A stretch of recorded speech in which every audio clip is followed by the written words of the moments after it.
You're listening to episode 771 of a VerySpatial podcast, October 12th, 2025.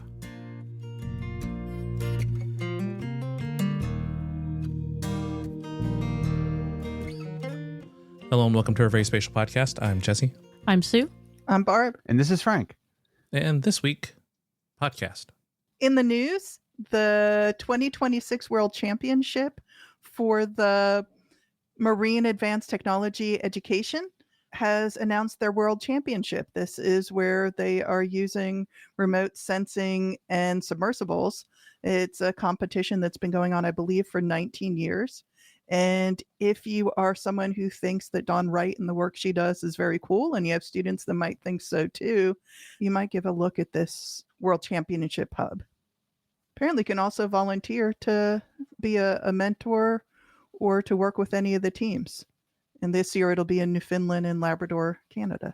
I mean, it's kind of cool if you have the stuff. Feels like there'd be a lot of equipment involved. And that's it for the news.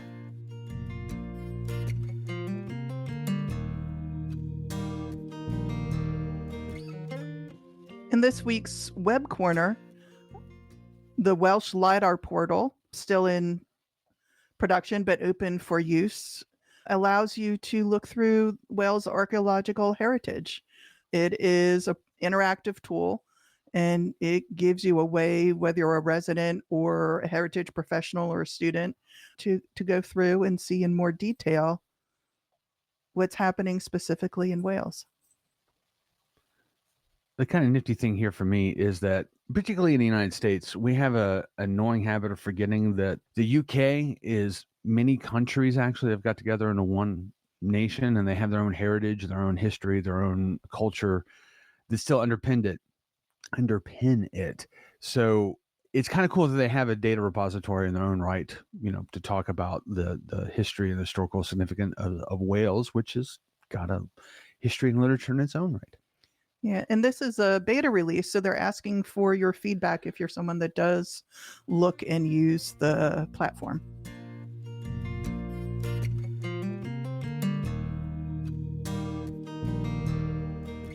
So in this week's topic, it's a little bit different take on GIS and the geospatial world. I ran across this on Reddit, and I thought it was an interesting question. I'm just going to read what they posted.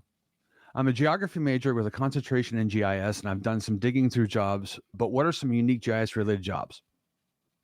I thought that was an interesting question because we oftentimes, when we're teaching or talking about GIS, we turn to the, cadastral mappings or mapping the oceans or, talking about elevation or health GIS, any number of things like that we all kind of think about. But I know that we all have run across some unique and interesting organizations, groups, companies that are doing GIS that you wouldn't necessarily think of as GIS. So I thought we could have a little conversation about that today. For a base layer of the conversation, assume every company has some sort of GIS, CAD, or mapping involved, whether you know it or not. So that's just the base level. So if you're interested in a company, check them out. Now on to the specifics. Actually, it would be interesting to start thinking about companies that don't. Like, occasionally you run across one, you're like, how do you not? It's pretty rare. I can't think of any examples, but, Well, I think going back to our grad school, right? I think one of the most interesting ones at the time is one of the cohort got a job working for Schwan Foods.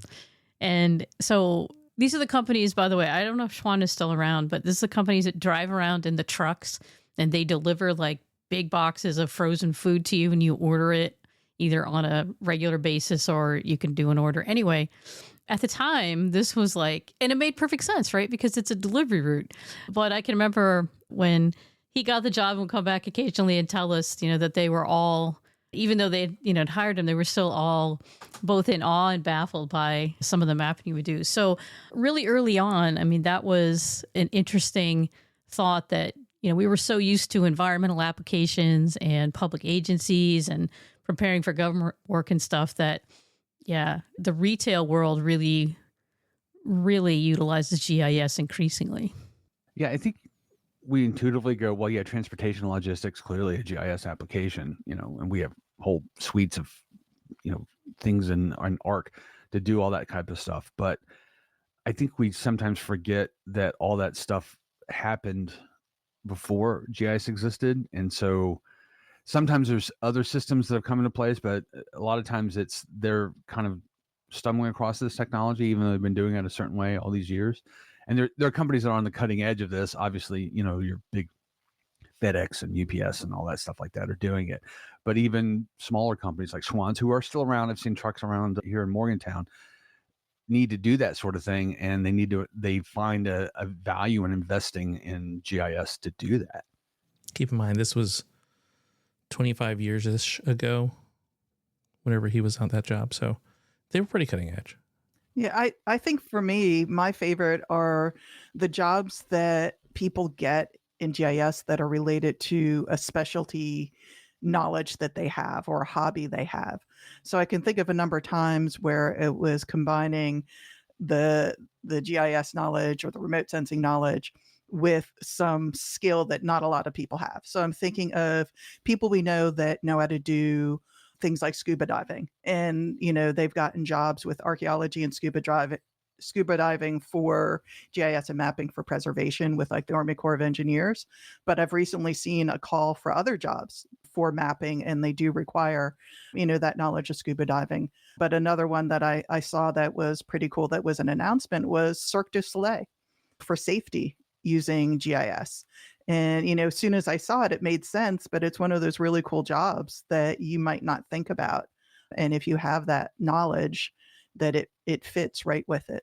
Yeah, the archaeology angle of it, of course, if you're in training now to be an archaeologist, or you've been out there, that is has been a growing area where GIS is kind of inserted itself. Mapping was always important in archaeology and doing surveys, but the digital end of it, the GIS end of it, and its offshoot in virtual heritage and things like that. So those can be really great uses of GIS that combine, yes, usually you're in archaeology because you have that interest, and then having the GIS skill set. So that's definitely one area that I think, going back, that I would have loved to take that path myself. I thought you did. Did you not? I kind of did, but back when, I did and they didn't. Okay. I kind of got out of the archaeology end of it for some other stuff. Sometimes I miss being on the show, as it were, the traveling. Being in the field. Yeah, being in the field. So that part of it. But archaeology was one of the areas that actually, in addition to geography, led the use of GIS, especially in terms of analysis for large scale, small area type of analysis. So here's the one that intrigued me, and I would have considered applying for this job when I saw it, except for I don't want to live in this part of the country. But the Professional Golfers Association, the PGA Tour, has a GIS division, not a person or a group. It has all division. And if you think about it for a few seconds, like, oh yeah, they're running around, organizing these tours and the logistics contained therein. That makes a lot of sense. But it caught me off guard personally to think about having to do the GIS for an entire tour. On top of that, they have a subdivision in there that does GIS for planning of courses, which is, kind of neat, because there's a whole field in course development, course construction, and course architecture and maintenance. But they also have that requirement for PGA Tour, because you have certain, it has to have X amount of difficulty and whatever it may be to be able to play there professionally. And that's just a group that I had not ever considered that would need a GIS person, much less a division. And of course, kind of building on that with the maintenance side of things, is you have a lot of these that have been mapped so that whenever they're letting people know where they need to go out to fix a green or, do whatever they're doing that day, dredging a pond, they can, give them coordinates within that and, basically use their GIS backend system to share that information, which makes me realize that with the new PGA building going in on our campus, we probably should harass them more, shouldn't we? About GIS? Yeah. Well, here's another place they do that's really interesting, is they pay a lot of attention where balls land. So on non-tour times, and so, okay, where the ball's going to land, and then go, okay, well, that's where we can put the audience, is where they don't land. And that's, to minimize injuries and that sort of thing. But that's just kind of crazy to me that there's somebody out there going, yeah, people shoot over there a lot, or, because the tour, you would expect that in most cases they'll end up in a good place, but it's not like that. If you ever watch the tour, they make crappy shots too. And a lot of times you hear geographers say what their dream job would be, like you're talking about the PGA, but I know a number of, geospatial professionals who have said their dream job would be to work for a company like Disney, because they have a very large team. And also, they know where everything is down to the detail because of that built environment. And so that's like where they would love to be in the future. You also hear sometimes people say, oh, NASA is that's where I ultimately want to go. For me, I follow a lot of the GIS mapping libraries, like the Leventhal Library that's in Boston, where they have a history of GIS area. And I think that's always a really cool job that, people don't realize is out there that you can do. And I think, I agree with those. In fact, I think I saw a NASA job like planetary GIS, and I can't remember which facility it was at, but it was looking at mapping and data analysis, not just, I think, on Earth, but also some of the planetary missions. And, we've talked in the past about the Mars Reconnaissance Orbiter and some of that mapping and stuff. But kind of also as a follow-up to the golf course thing, there's actually a whole small niche of garden GIS. So again, you think about any place where you have to map space, and there's a garden not too far from us here in South Carolina, I think a little bit closer to the North Carolina border, where they would have summertime GIS interns, and it would, it was competitive. Students from all over the country would apply to it. I don't know if it's still going on the last couple of years. I think it got canceled during the COVID year, and I don't know if they brought it back. But that was interesting because there's actually a set of professionals that do these public gardens especially, but I would guess also private gardens, and handle all of their facilities and their planning and their maintenance with GIS as well. So I thought that was kind of cool. I mean, that'd be another one where you're like, oh, this is kind of nice. I don't know that much about plants though, and they don't like me. So I don't know if that would be some vibe that would be off if I went for a garden GIS job, but I thought that was kind of cool.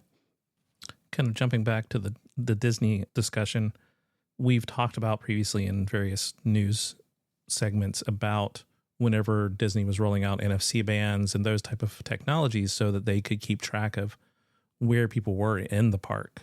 And so it's not just mapping of the infrastructure, rides and performances and all those type of things, but it's also, and I assume this is now even more embedded with the mobile applications than it was with the NFCs, but first with the NFC where people were tapping in and they would know where they were for rides or food or whatever. And now, of course, everybody's walking around. Whenever you go into the Disney parks around the world, you have your mobile device and you're using that to get onto rides, to get into, check into places. And so they can not just keep track of where you are at the time, but also where you were whenever you started planning to go.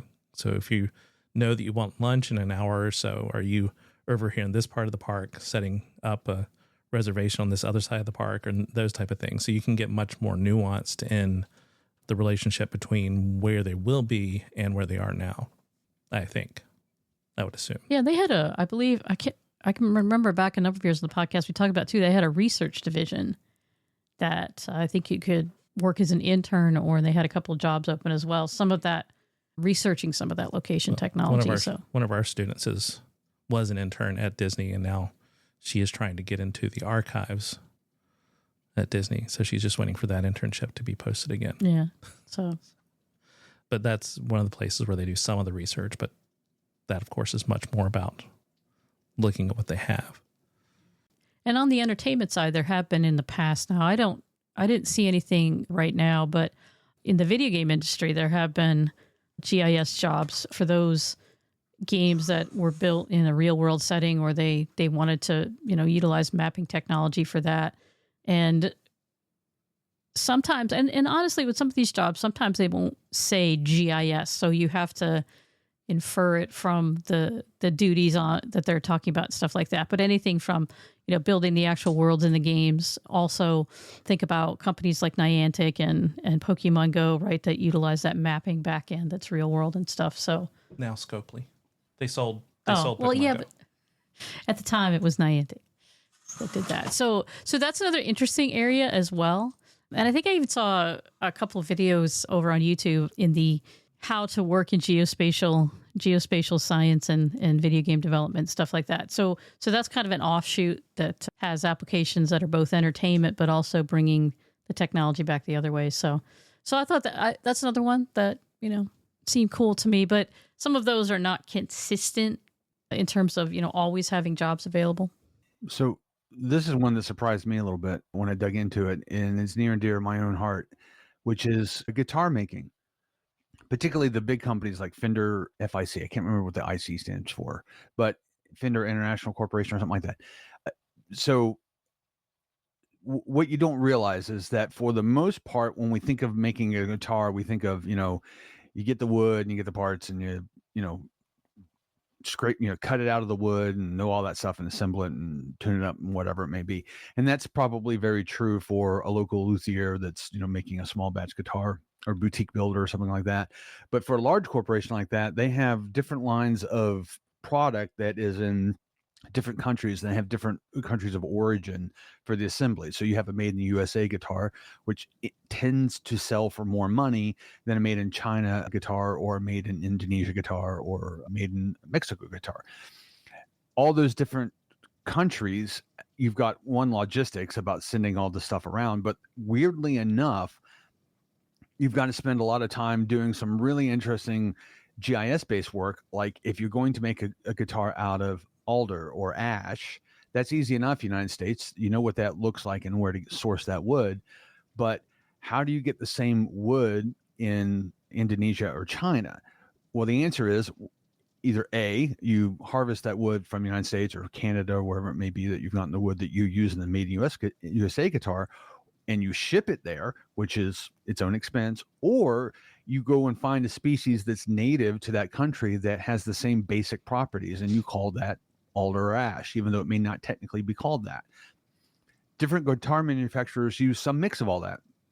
And that's just the wood. When you start talking about things like the tuning keys and the, bare parts for the pickups and all these other things like that, stuff is shipped around all over the world to get, the best place to get the parts necessary to assemble this guitar. So it's assembled in a particular country. Related to that, there are rules and regulations that say if you have a made in insert country, so much of it has to be done in that country to get that label. So there are different rules for different countries. Some say simply assembled. Some of them say major parts have to be manufactured there, whatever it may be. And having to keep track of all that stuff to know if you're able to hit that label for a made in Japan Telecaster versus a made in the United States Telecaster. So it's kind of interesting, touches on a lot of different things that they have a whole GIS division to do. Well, not a division, but they definitely have a group. And that's just not one I would have thought of. Yeah, so related to the policies, regulations, and classifications, it always interests me that a lot of law firms now have GIS divisions because it's becoming a part of, what is known as, it's like geo law, not just the laws about geospatial, but also using GIS and mapping and imagery in presenting cases. So, if somebody's really into wanting to be in the legal environment in different areas, they can combine that with GIS to make a very good career. Another one that I ran across, weirdly enough, reading a fiction book about the New York Public Library, about the map division in the New York Public Library, which I rather enjoyed the book, but I started researching a bit about it. And we should be aware that New York Public Library, being one of the larger libraries in the entire world, has an entire map division. And I would think that most of us would intuitively understand that they use GIS at some level to, deal with their map collection. But they also use the GIS to deal with book acquisition and where to get these books from and to source it into their collections. And I think that's kind of neat.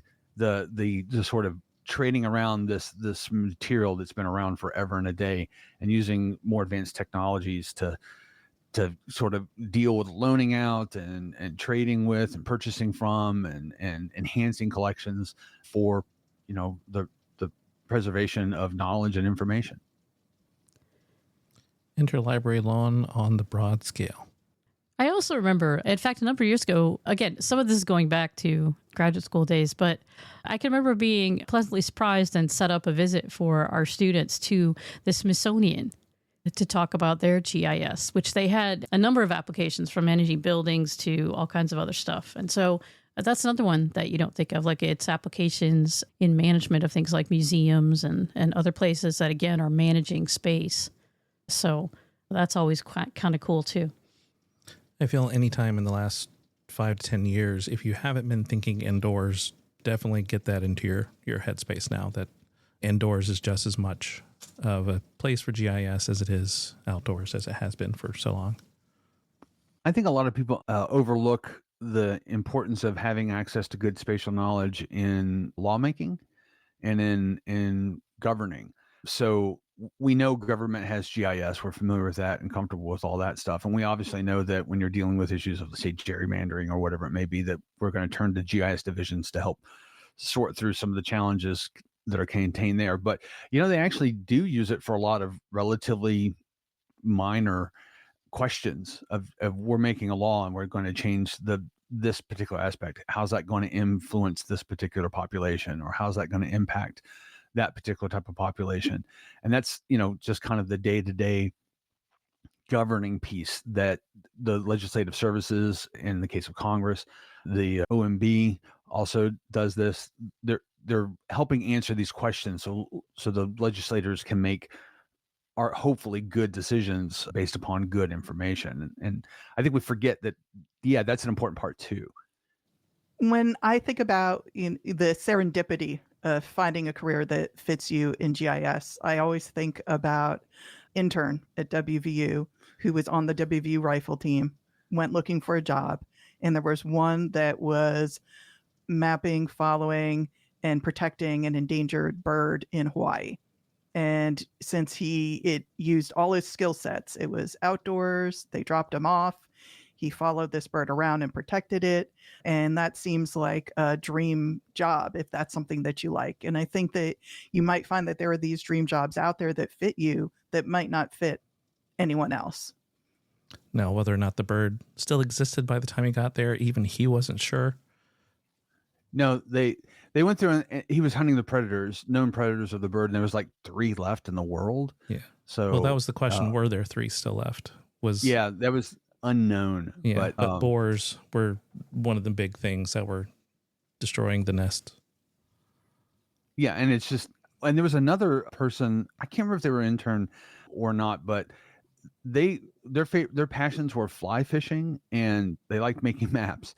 And so they were going to get a job making maps, but they kept going out to Colorado. This person kept going out to Colorado to fly fish, and he ended up becoming a guide and a trainer for fly fishing. And then that spun into, he was able to eventually marry mapping and fly fishing together. So, it's like Barbara said, always keep in mind that sometimes your passion you can marry with a career of some form and sort of say, well, nobody's really exploring this as fully as they could be if I take the technical knowledge I have and add it to the passion that I have.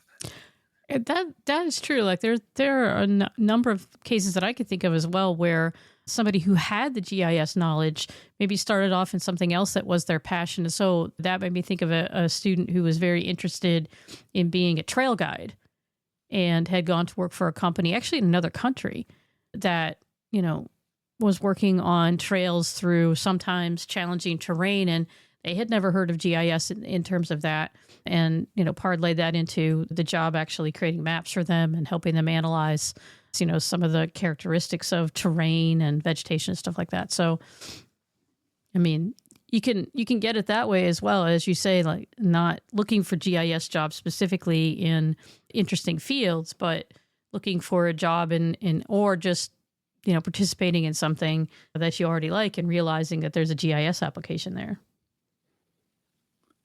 This is one of those odd ones too, is that somebody that I know works at a GIS division for a car manufacturer. And you would think, well, yeah, of course they have a division for GIS, which they do. They have one that deals with, of course, the logistics stuff we talked about. You also have one that deals with mapping, obviously for navigation services and stuff like that. But actually the thing he works in is dealing with regionalization of vehicles. So the needs of a particular country or region for the car, it must be capable of doing certain things, is going to differ from place to place. If you're in a high elevation area, then, cars just don't work as efficiently as they do at sea level. If you're by the sea, then cars rust a heck of a lot worse than they do in the interior in a drier climate. Similarly, if you're in a wintry climate, the salt on the road is going to do the same thing. So they sometimes, particularly now that we have the capabilities, since we have computers embedded in most cars, we'll go through and be tweaking the way that the engine performs or behaves, or the entire drivetrain, based upon the regional needs. If you're a place that has a lot of windy roads, you're more concerned about handling than you are raw power. If you live in the heartland of the United States where it's all flat and square, power matters. The handling doesn't as much. So I thought that was kind of neat application of GIS, going, well, let's look at the landscape and then figure out how the things that we'll be concerned about, so that we can figure out how to tweak the cars that we sell there a little bit. And so as we look at a variety of options, again, it goes back to, if there's a job, there's probably GIS somewhere at that company. People also didn't explicitly say, but they intimated that you can start your own company. So, don't be afraid of entrepreneurship. It's an option here and many places in the world where you can go through and create your own company to bring together your passions. And yeah, so there are a lot of weird things out there that you'll never see because they'll never post on a GIS job board. So don't just rely on gisjobs.org or geospatialcareers. Whatever their dot is, or the other ones whose names I'm blanking on right now. But yeah, look there for regular jobs that you're fairly confident that you can get, but also make sure to look around at other opportunities to see what some of these might be. Yes, and sometimes it's about the functions, and it won't always be that formal GIS heading. That's another thing too, is sometimes they'll tell you the things they want you to do and you're like, wait a minute, that's GIS, but without saying it. So yes, every job comes along with the and other duties as assigned. And sometimes the GIS isn't one of those that's listed, but you may end up doing it anyway if you have the knowledge.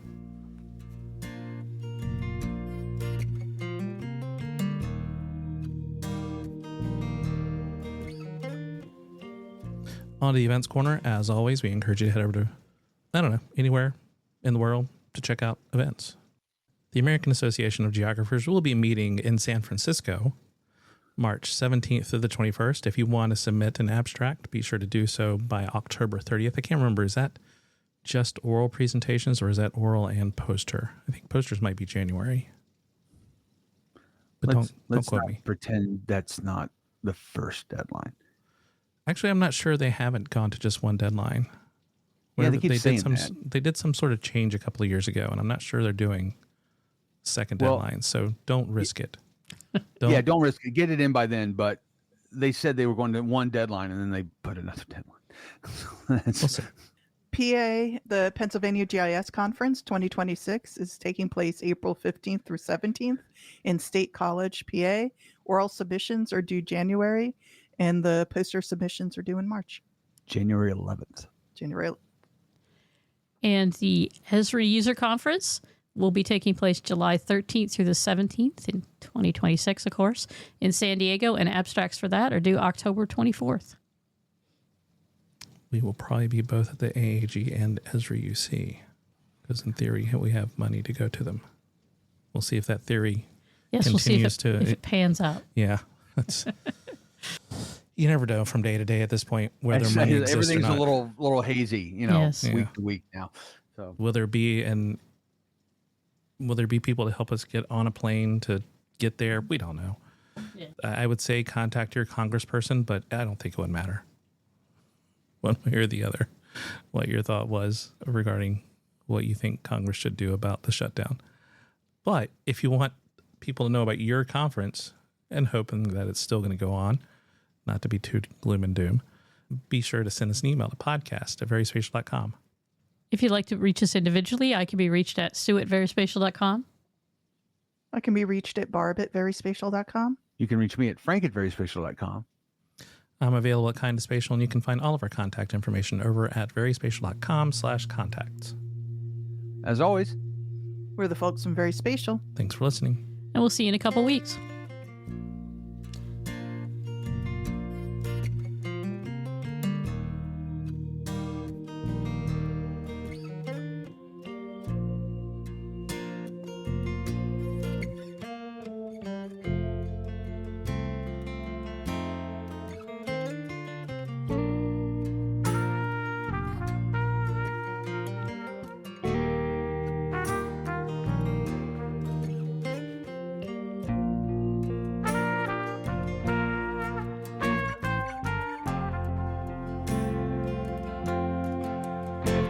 Oh, darling, what can be said? See, I've screamed and I've cried and I've called till my face turned red. Now you've run me ragged and chased me around. So why do I feel that it's me who's been letting you down? Like I'm the weak link in the chain, feeling low down, down, down, but bringing you pain. Believe when I say what's troubling me. But it ain't fair to you that I'm not who you need me to be. See, I'm choosing my words that others may judge as if they've never come to fall in and then out of love. Well, like I'm the weak link in the chain, feeling low down, down, down, bringing you pain.